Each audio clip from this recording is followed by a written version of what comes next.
This is Dolynny TV, ladies and gentlemen. Good afternoon. Welcome back to another edition of Edmonton Oilers discussion here on the channel. As I must say, we all love Vinny Desharnais, don't we? I think we can 100% agree as an Oilers fan base, that is one guy we absolutely love. The 26-year-old defenseman in his rookie year has put up some phenomenal numbers and efforts out there for our Oilers as we continue to chase down a playoff spot and continue to stay in the conversation for first place in the Pacific Division. But according to Bob Stauffer, in an intermission back during that Dallas game last week, there was a chance the Oilers might have moved on from Vinny Desharnais when a team like Arizona came calling following last season. Before we get there, friends, just quickly, if you're new to the channel, I want you to consider hitting that subscribe button at any point during this video. And if you're returning to Dolynny TV, hey, thank you, welcome back. And if you want to give this topic a thumbs up, that would be greatly appreciated by hitting that like button. Alright, so Vinny Desharnais, what do we know?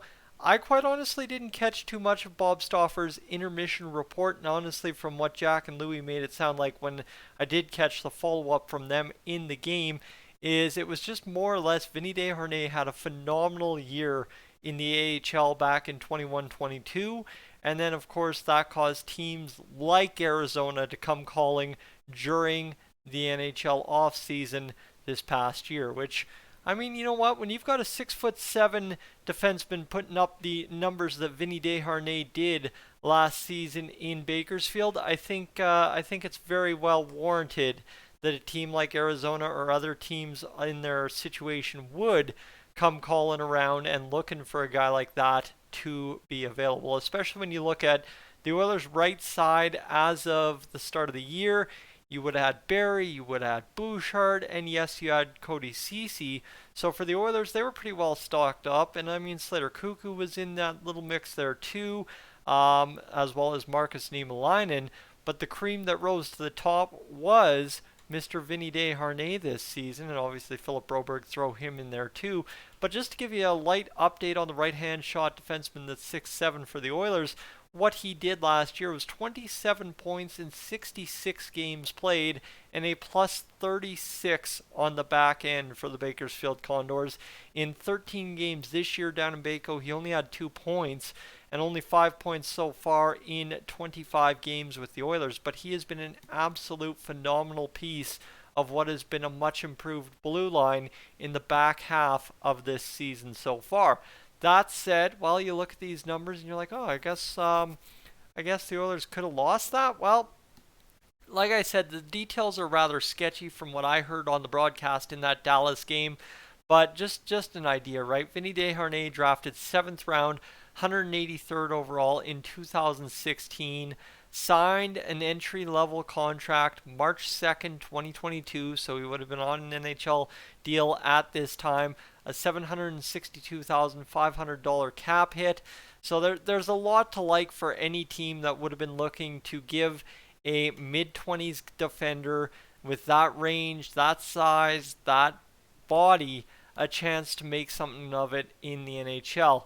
And here's one thing that we know about the Oilers is obviously the right-hand defense cupboards aren't exactly stocked. It's not like we have a whole ton of players that we can sit here and say, yeah, that's who's going to lead our defense next year or the year after.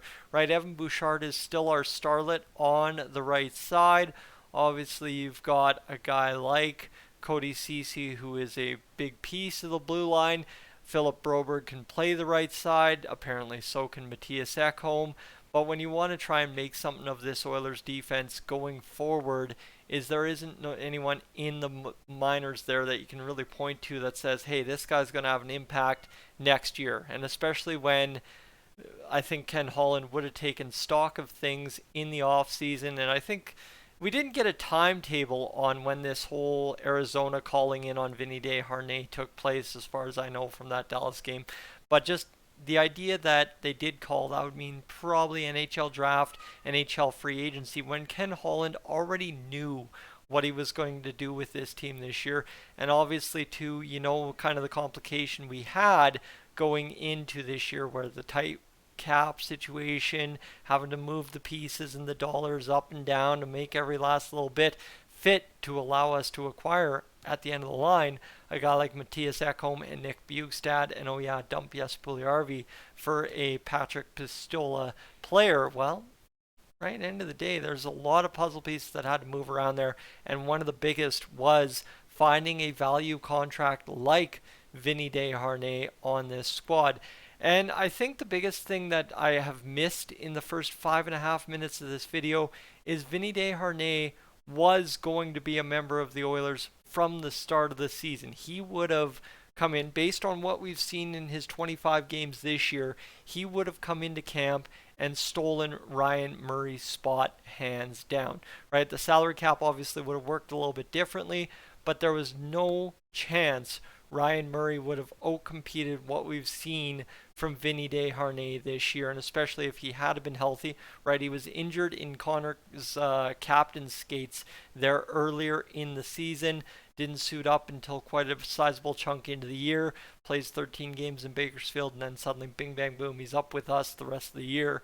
And it's just fantastic to see that, you know what, we knew, I think anyone that watched Vinny Desharnais in Bakersfield last year knew that he was going to crack the Oilers roster at some point this year.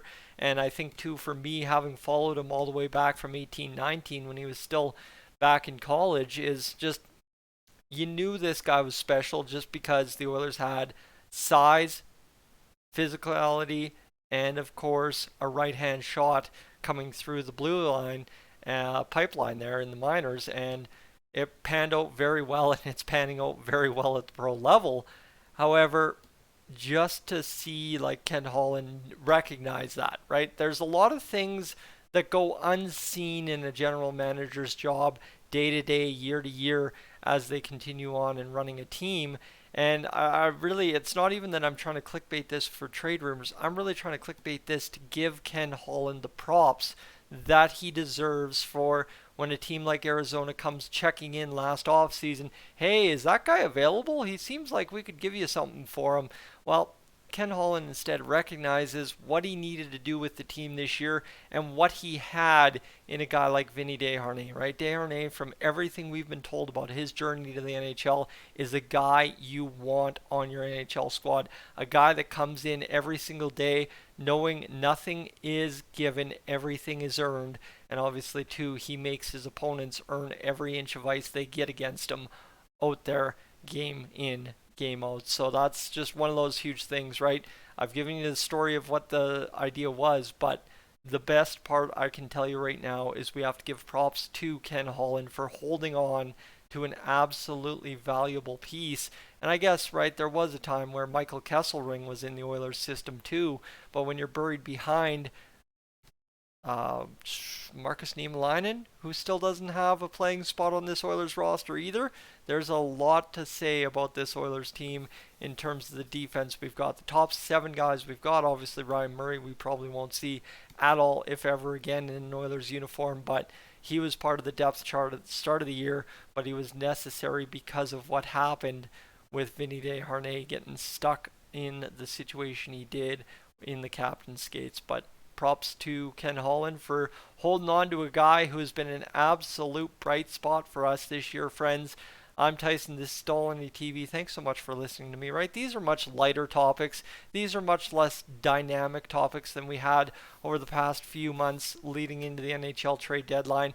But these are the kind of things that as the season goes by, you just have to take stock of and talk about, because it's something that not too many people realize is actually a really key function within the NHL's full season schedule that the Edmonton Oilers are playing this year. I am up on out of here.